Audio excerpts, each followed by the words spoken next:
காவேரி வந்து விஜய்கிட்ட வந்து கேட்குறாங்க, "நீங்க சொன்னதெல்லாம் உண்மையான்னு?" சொல்லிட்டு. "ஏன் காவேரி அப்படிலாம் கேட்குற? எனக்கு என்னமோ நீங்க சொன்னதில உண்மைன்னு தோண மாட்டேங்குதுங்க.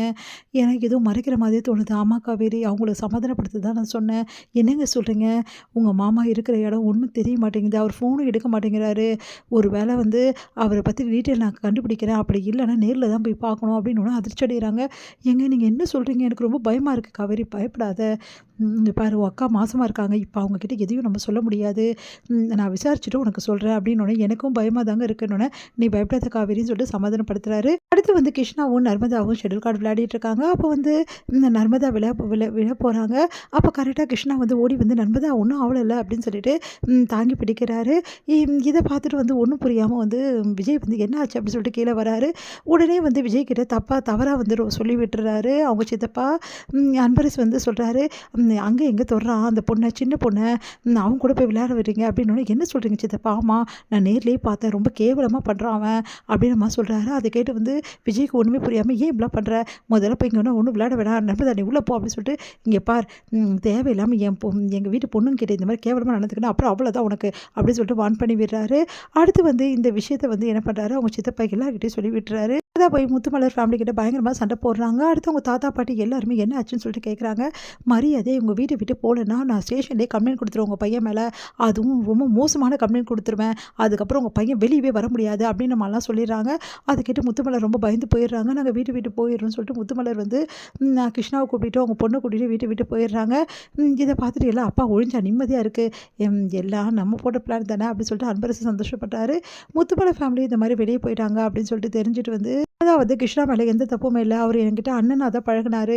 நான் கீழ விழுந்துட்டேன்னு என்ன வந்து கை பிடிச்சு தூக்குனாரு. அவ்வளோதான் அப்படின்னு சொல்லிட்டு எல்லா விஷயத்தையும் நடந்ததெல்லாம் சொல்றாங்க. அத கேட்டு விஜய் அதிர்ச்சி அடையறாரு. "நீ என்ன சொல்ற நம்பதா?" அப்படின்னு. "ஆமா இதான் நடந்தது." ஐயோ! இந்த மாரி நான் வந்து தப்பா எங்க சித்தப்பா சொன்னத கேட்டு தப்பா நெனச்சுட்டேனே. அவங்க பாவம். அவங்க என்ன பண்றாங்களோ பாவம். இந்த ஏரியால வேற யாருமே தெரியாதுன்னு வேற சொன்னாங்க. அப்படின்னு சொல்லிட்டு யோசிக்கிறார் விஜய். அவங்கள தேடி போறாரு. பார்த்தா அவங்க வந்து ஒரு வந்து ஒரு சாதாரண ஒரு இடத்துல வந்து ரொம்ப கஷ்டப்பட்டு வாழ்ந்துட்டுருக்காங்க. அத பார்த்த விஜய் வந்து அதிர்ச்சி "இங்கேயா இருக்கீங்க?" அப்படின்னோன, "ஆமாங்க. வேற வீடே கிடைக்கல. இந்த இடத்துல தான் வீடு கிடைச்சது." அப்படின்னு சொல்லிட்டு அங்க வந்து தண்ணி பிடிச்சிட்டு ரொம்ப கஷ்டப்பட்டுட்டு இருக்காங்க. அத பார்த்து விஜய் வந்து மனசு ரொம்ப கஷ்டப்படுறாரு. எங்க எங்க பையன் மேல எந்த தப்புமே இல்ல. அவன் அப்படிப்பட்டவன் இல்ல தம்பி. நான் அவன் தங்கச்சி தம்பி. தங்கச்சிகிட்ட போய் இப்படிலாம் நடந்துப்பானா? நான் அப்படி வளர்க்கல தம்பின்னோனே, "எனக்கு எல்லா விஷயமும் தெரியுதுங்க. என்ன மன்னிச்சுடுங்க. நான் தான் கொஞ்சம் அர்ஜென்ட் பட்டுட்டேன். ரொம்ப சாரிங்க." அப்படின்ற மாரி விஜய் வந்து அவங்க வீட்ல போயிட்டு முத்துமலை கிட்ட பேசுறாரு. விஜய பார்த்தோன்னே செம்ம டென்ஷன் ஆயிரு கிருஷ்ணா. "இவன் எதுக்கு இங்க வந்தான்?" அப்படின்னு சொல்லிட்டு சட்டைய பிடிக்க போறாரு. உடனே வந்து முத்துமலை வந்து, "அந்த தம்பி வந்து சாரி கேட்க தான் வந்திருக்கு. ஏன்டா இப்படிலாம் பண்ற?" அப்படின்னோனே, "இப்ப சாரி கேட்டு என்ன பிரயோஜனம்? என்னை எப்படிலாம் கேவலப்படுத்துனாங்க குடும்பத்துலன்னோனே."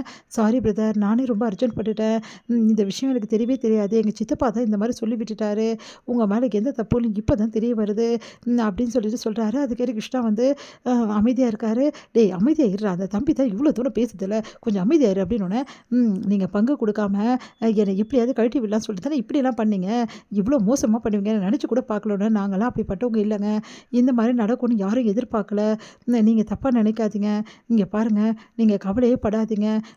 என்னோட கம்பெனிலயே உங்களுக்கு ஒரு ஜாப் அரேஞ்ச் பண்றேன். சீக்கிரமாவே இந்த பிரச்சனை உங்களுக்கு தீரும்." அப்படின்னோனே முத்துமலை யோசிக்கிறாங்க. "என்ன தம்பி சொல்றீங்க?" "ஆமாங்க. என்னோட கம்பெனியே உங்க பையனுக்கு வந்து ஒரு வேலை போட்டு தரேன். நீங்க இதுக்கப்புறம் இந்த மாரி கஷ்டப்பட வேண்டிய அவசியம் இருக்காது. நீங்க கவலைப்படாதீங்க." அப்படின்னு சொன்னோனே, முத்துமலை வந்து கிருஷ்ணாவ பார்க்குறேன். கிருஷ்ணா வந்து அது வந்துமா அப்படின்னோனே, "இங்க பார்றா சும்மா இருடா. அதெல்லாம் ஒண்ணும் இல்ல. இங்க பாருங்க தம்பி. ரொம்ப நன்றி தம்பி. நீங்க வேலை போட்டு தர்றீங்கன்னு சொன்னாவே எங்களுக்கு சந்தோஷமா இருக்கு. இந்த மாரி நாங்க கஷ்டப்பட்டதே இல்ல. அவர் போனோன தான் நாங்க இப்படி கஷ்டப்பட்டுட்டுருக்கோம். சரிங்க. நீங்க கவலைப்படாதீங்க. எல்லாமே நல்லது நடக்கும். இங்க பாருங்க விஜய், நீங்க கூடிய சீக்கிரம் வந்து எங்க ஆஃபீஸ்க்கு வர வேண்டியது இருக்கும். நாளைக்கே வந்துருங்க. உங்களுக்கு மத்த ஃபார்மாலிட்டீஸ் எல்லாம் நாளைக்கு முடிச்சிடலான்னோனே." கிருஷ்ணா யோசிக்கிறாரு. "சொன்னா கேளுங்க கிருஷ்ணா. நான் கொஞ்சம் அர்ஜென்ட் பட்டுட்டேன். எனக்கு கஷ்டமா இருக்கு." அப்படி சொல்லிட்டு சொல்றாரு. கிருஷ்ணாவும் அதுக்கு சம்மதிக்கிறாரு. இங்க வந்து இந்த மாரி முத்துமலை ஃபேமிலி மீட் பண்ண விஷயத்த எல்லாத்தையுமே வந்து நம்ம காவேரி கிட்ட வந்து விஜய் வந்து சொல்றாரு. இந்த மாரி எந்த தப்புமே இல்ல அப்படின்னு கிருஷ்ணா மேல அப்படின்னும் சொல்றாரு. அத கேட்ட காவேரி அதிர்ச்சி அடையறாங்க.